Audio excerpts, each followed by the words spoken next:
بسم اللہ الرحمن الرحیم۔ السلام علیکم ورحمۃ اللہ وبرکاتہ۔ لبیک ٹی وی سے رب نواز لودھرا ایک نئی ویڈیو کے ساتھ آپ کی خدمت میں حاضر ہے۔ الحمدللہ ہم خیریت سے ہیں اور امید کرتے ہیں کہ آپ تمام دوست جہاں بھی ہوں گے بخیر و عافیت ہوں گی۔ دوستو، اگر آپ ہمارے چینل پر نئے ہیں تو ہمارے چینل کو سبسکرائب کر لیں تاکہ ہماری ہر نئی آنے والی ویڈیو آپ تک پہنچ سکے۔ اگر ویڈیو آپ کو پسند آئے تو چینل کو لائک ضرور کریں، اور اگر آپ کی کوئی رائے ہے تو کمنٹ سیکشن میں اپنی رائے کا اظہار ضرور کریں۔ دوستو، پچھلے ایک ہفتے سے افغانستان کی طرف سے پاکستان کے شہر چمن کو دوسری بار نشانہ بنایا گیا ہے۔ پاکستان کے صوبہ بلوچستان کے شہر چمن کے سرحدی علاقے میں جمعرات کو ایک مرتبہ پھر افغانستان سے فائرنگ کی گئی۔ اس فائرنگ سے کم از کم 15 افراد زخمی ہوئے ہیں، جن میں 5 شدید زخمی افراد کو کوئٹہ منتقل کر دیا گیا ہے۔ یہ گزشتہ ایک ہفتے کے دوران پیش آنے والا اس نوعیت کا دوسرا واقعہ ہے۔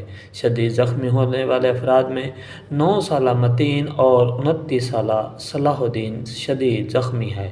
اس کے علاوہ 25 سالہ نصیب اللہ، 27 سالہ ذبیح اللہ اور 10 سالہ نصیب اللہ کو بھی کوئٹہ منتقل کیا گیا ہے۔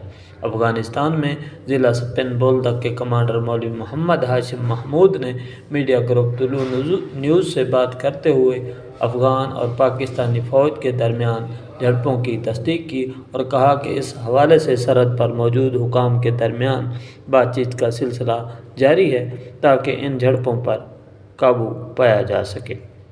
چمن کی انتظامیہ کے ایک اہلکار نے بتایا کہ سرحد پار سے فائرنگ کا سلسلہ جمعرات کو لگ بھگ دن 12 بجے شروع ہوا۔ اہلکار کا کہنا تھا کہ افغانستان کی جانب سے فائرنگ سے چمن شہر کے نواحی علاقے متاثر ہوئے ہیں۔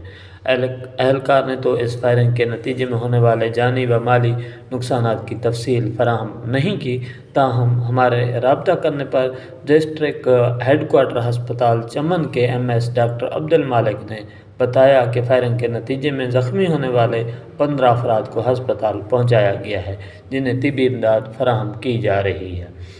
بلوچستان کے محکمہ صحت کے مطابق اس واقعے کے بعد کوئٹہ کے ہسپتالوں میں ایمرجنسی نافذ کر دی گئی ہے اور ڈاکٹرز اور دیگر طبی عملے کو ہسپتالوں میں طلب کر لیا گیا ہے۔ صوبائی وزیر داخلہ میر ضیاء اللہ لانگو نے اس واقعے کی مذمت کرتے ہوئے ڈپٹی کمشنر سے رپورٹ طلب کر لی ہے۔ تاحال پاکستانی حکومت یا فوج کی جانب سے اس واقعے پر سرکاری طور پر کوئی بیان جاری نہیں کیا گیا۔ یاد رہے کہ 10 دسمبر کو افغان سیکورٹی فورسز کی جانب سے بلوچستان کے شہر چمن میں کی گئی گولہ باری کے نتیجے میں پاکستان کے 6 شہری شہید جبکہ 17 زخمی ہو گئے تھے، اور اسی چینل پر اس بارے میں ایک ویڈیو بھی نشر کی گئی تھی۔ شہید ہونے والوں میں 2 سگے بھائی بھی شامل تھے۔ پاکستانی فوج کے شعبہ تعلقات عامہ کے مطابق افغان سیکورٹی فورسز کی جانب سے عام آبادی پر بلا احتیاط اور بلا امتیاز بھاری اسلحہ بشمول مارٹر گولے فائر کیے گئے، جس کے نتیجے میں عام شہریوں کی شہادتیں ہوئیں۔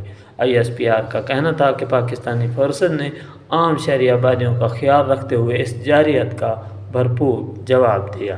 پاکستانی شہریوں کی شہادت کے بعد ISPR نے آگاہ کیا تھا کہ پاکستانی حکام نے کابل میں اس سلسلے میں افغان حکام سے رابطہ کیا تھا اور معاملے کی سنگینی سے ان کو آگاہ کرتے ہوئے آئندہ ایسے واقعات کی روک تھام کے لیے کارروائی کا مطالبہ کیا تھا۔ اس واقعے کے بعد پاکستان کی سول اور فوجی قیادت نے ان حملوں کی مذمت کی تھی۔ چمن شہر کوئٹہ سے 130 کلومیٹر کے فاصلے پر شمال میں واقع ہے اور یہ افغانستان سے متصل سرحدی ضلع چمن کا ہیڈ کوارٹر ہے۔ طور خم کی طرح چمن سے باب دوستی پاکستان اور افغانستان کے دوسرے بڑے شہر قندھار سمیت افغانستان کے جنوب مغربی علاقوں کے درمیان اہم گزرگاہ ہے۔ یہاں سے افغانستان اور پاکستان کے درمیان روزانہ لوگوں اور گاڑیوں کی بڑی تعداد میں آمد و رفت ہوتی ہے۔ یہاں سے آمد و رفت کرنے والوں میں سے ایک بڑی تعداد چمن سے تعلق رکھنے والے ان افراد کی ہوتی ہے جو افغانستان کی سرحدی منڈی میں روزگار کے لیے جاتے ہیں۔ اس کے علاوہ پورے انٹرنیشنل میڈیا میں ایک تاثر جو پیدا ہو رہا ہے کم از کم 1 سال سے، جب سے افغانستان میں طالبان برسر اقتدار آئے ہیں، کہ اینٹی پاکستان بیانیہ جو ہے وہ طالبان میں بھی مقبول ہو رہا ہے، اور یہ واقعات جو ہے آئے روز جو فائرنگ کر کے پاکستانی شہریوں کو شہید کیا جا رہا ہے، تو یہ اسی سلسلے کی کڑی ہے اور پاکستان کو دباؤ میں لانے کی ایک کوشش ہے۔ ہماری قومی فوجی سیاسی قیادت کو اور فوجی قیادت کو بھی مل بیٹھ کر سوچنا ہوگا اور ایک متفقہ لاہ عمل طے کرنا ہوگا۔ اس کے ساتھ ہی مجھے اجازت دیجیے۔ اللہ حافظ۔ پاکستان زندہ۔